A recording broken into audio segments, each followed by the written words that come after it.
السلام علیکم ورحمۃ اللہ وبرکاتہ۔ محترم فارغات اور معزز طالبات، آج ہمارا موضوع ہے رسول اللہ صلی اللہ علیہ وسلم کی بیٹیوں میں دوسری بیٹی رقیہ رضی اللہ عنہا۔ کل ہم نے زینب بنت رسول رضی اللہ عنہا کے سلسلے میں کچھ اہم باتیں معلوم کی جو ابو العاص بن ربیع رضی اللہ عنہ کی بیوی تھیں۔ دوسری بیٹی رسول اللہ صلی اللہ علیہ وسلم کی رقیہ رضی اللہ عنہا ہیں، جن کی پیدائش نبوت سے 7 سال پہلے یعنی ہجرت سے 20 سال پہلے آپ رضی اللہ عنہا کی ولادت ہوتی ہے، یعنی اللہ کے نبی بنائے جانے سے پہلے 7 سال پہلے پیدا ہوتی ہیں، اور ہجرت کا اگر حساب کریں تو تقریباً 20 سال پہلے آپ رضی اللہ عنہا کی ولادت ہوتی ہے۔ رقیہ رضی اللہ عنہا کے پہلے شوہر ابو لہب کا بیٹا عتبہ تھا، جیسا کہ کل ہم نے اس کی طرف اشارہ کیا۔ اور جب رسول اللہ صلی اللہ علیہ وسلم نے صفا کی پہاڑی پر اپنے قریبی رشتہ داروں، خاندان والوں کو جمع کر کے توحید کا پیغام دیا اور اللہ کی بندگی کی طرف آپ نے اپنے خاندان والوں کو دعوت دی، تو سب سے پہلے انکار کرنے والوں میں رسول اللہ صلی اللہ علیہ وسلم کا چچا ابو لہب تھا۔ اس نے اللہ کے نبی سے کہا کہ تباً لک یا محمد لہذا جماعتنا، اے محمد تمہاری بربادی ہو، نعوذ باللہ، کیا تم نے اسی لیے ہمیں جمع کیا؟ حالانکہ رشتے میں ابو لہب اور رسول اللہ صلی اللہ علیہ وسلم چچا بھتیجا اگر ہوں تو وہیں پر دونوں سمدن بھی تھے،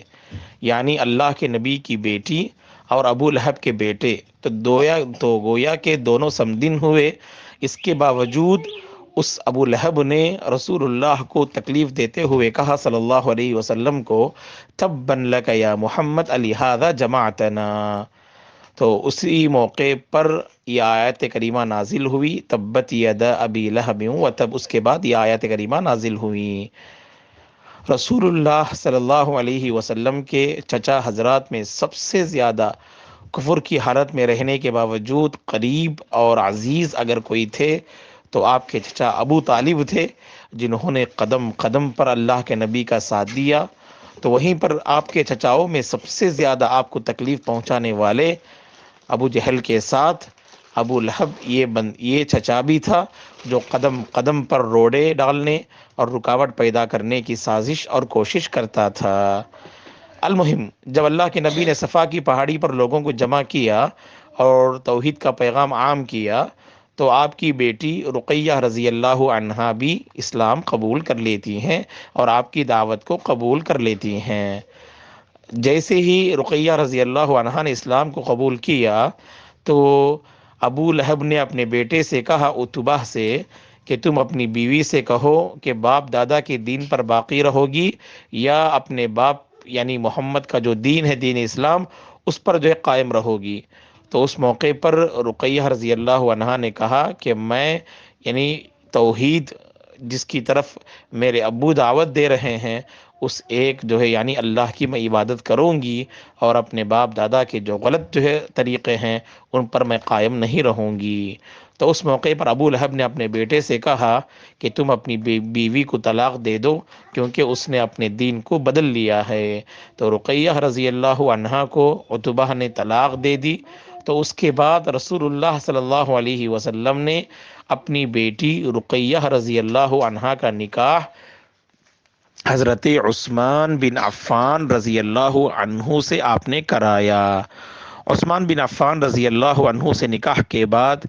رقیہ رضی اللہ عنہا ہجرت کرتی ہیں، حبشہ کی طرف ہجرت کرتی ہیں، اور اسی طرح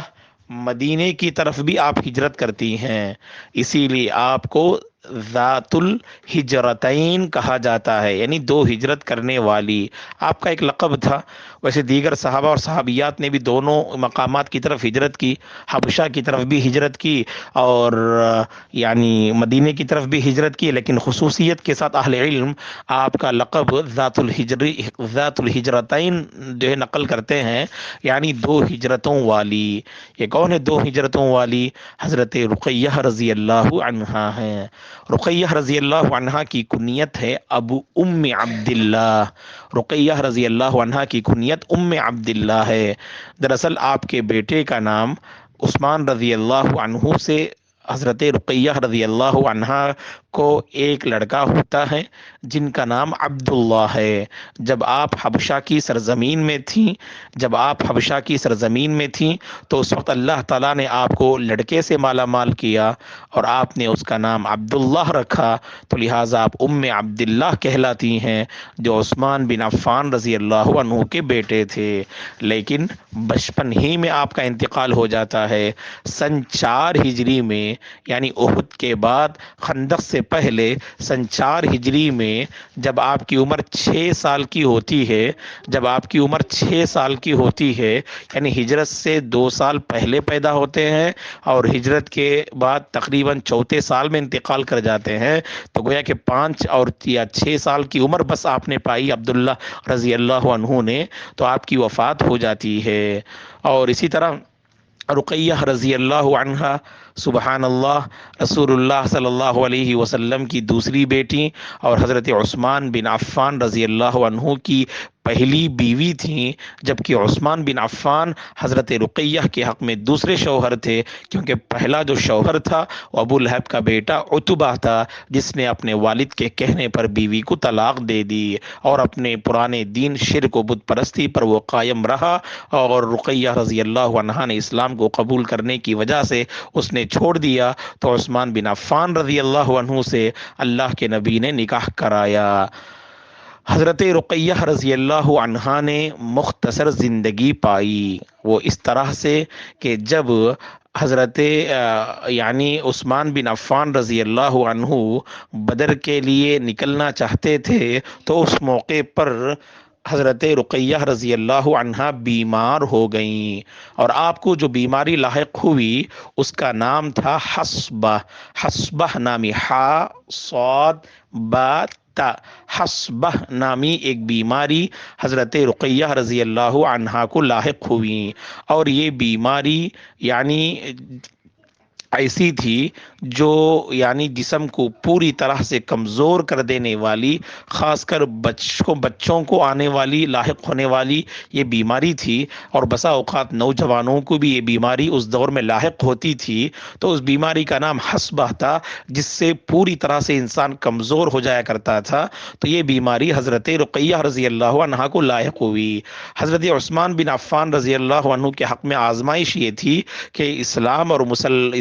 اور کفر کے درمیان، مسلمانوں اور مشرکوں کے درمیان فیصلہ کن ایک جنگ پہلی بار ہونے والی ہے بدر کے مقام پر۔ اس میدان بدر میں شریک ہونے کا موقع آپ رضی اللہ عنہ کو نہیں ملا۔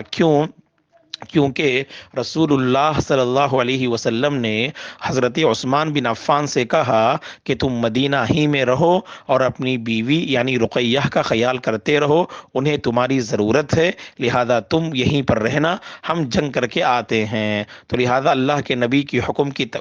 کی تعمیل کرتے ہوئے عثمان بن عفان رضی اللہ عنہ میدان بدر میں شریک نہیں ہو پاتے ہیں اور اپنی بیوی کی خدمت میں رہتے ہیں، کیونکہ کافی بیمار ہو جاتی ہیں حضرت رقیہ رضی اللہ عنہا، اور ادھر سبحان اللہ کہ مسلمانوں کو کامیابی ملی، اور اس کے بعد حضرت رقیہ رضی اللہ عنہا کی وفات ہو جاتی ہے۔ اہل علم نے لکھا ہے کہ جس دن حضرت زید بن حارثہ رضی اللہ عنہ کو اللہ کے نبی نے کامیابی ملنے کے بعد بالفور روانہ کیا بدر سے مدینہ، تاکہ مدینہ والوں کو یہ خبر دے دے مسلمانوں کو اللہ تعالیٰ نے کامیابی دی ہے، اور مسلمان فوراً وہاں سے نہیں نکل گئے، کیونکہ بلکہ جنگ بدر کے متعلق اہل علم نے لکھا ہے کہ جنگ ختم ہونے کے بعد 3 دن تک مسلمان وہاں رہے اور تیسرے دن مسلمان بدر سے نکلے اور مدینہ پہنچے، لیکن جس دن کامیابی ہوئی ملی اسی دن اللہ کے نبی نے حضرت زید بن حارثہ کو یہ خوشخبری جو ہے سنانے کے لیے بھیجا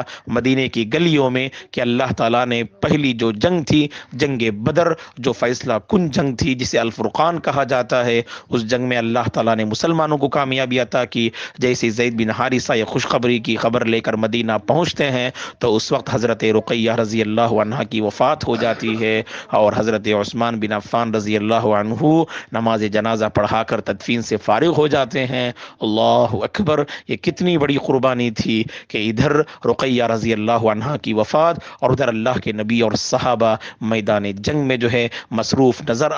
میدان جنگ میں تھے اور اپنے گھر بار سے بہت دور تھے۔ ایسی قربانیاں انہوں نے پیش کی کہ بیٹی کے وفات کے موقع پر بھی اللہ کے نبی مدینہ میں نہ رہ پائے، تو یہ اللہ کی طرف سے فیصلہ تھا۔ تو بہرحال حضرت رقیہ رضی اللہ عنہا کی وفات سن 2 ہجری میں ہوتی ہے، تو گویا کہ آپ نے صرف 20 پر 1 سال کی مدت آپ نے پائی اور 20 پر 2ویں سال میں آپ داخل ہوئیں، تو گویا کہ جوانی کے اس سنہرے مرحلے میں اللہ تبارک و تعالیٰ کے فیصلے سے راضی برضا ہوتے ہوئے اس دنیا سے رخصت ہو گئیں۔ اللہ غریق رحمت کرے رقیہ رضی اللہ عنہا پر، اللہ تبارک و تعالیٰ ہم سب کو دین پر ثابت قدم رکھے، اللہ تبارک و تعالی دینی تعلیمات کو بآسانی اپنانے اور اسے عام کرنے کی توفیق عطا فرمائے، اور جو کچھ حاصل کر رہے ہیں اللہ تعالی اس کو ہمارے حق میں علم نافع بنائے، آمین۔ السلام علیکم ورحمۃ اللہ وبرکاتہ۔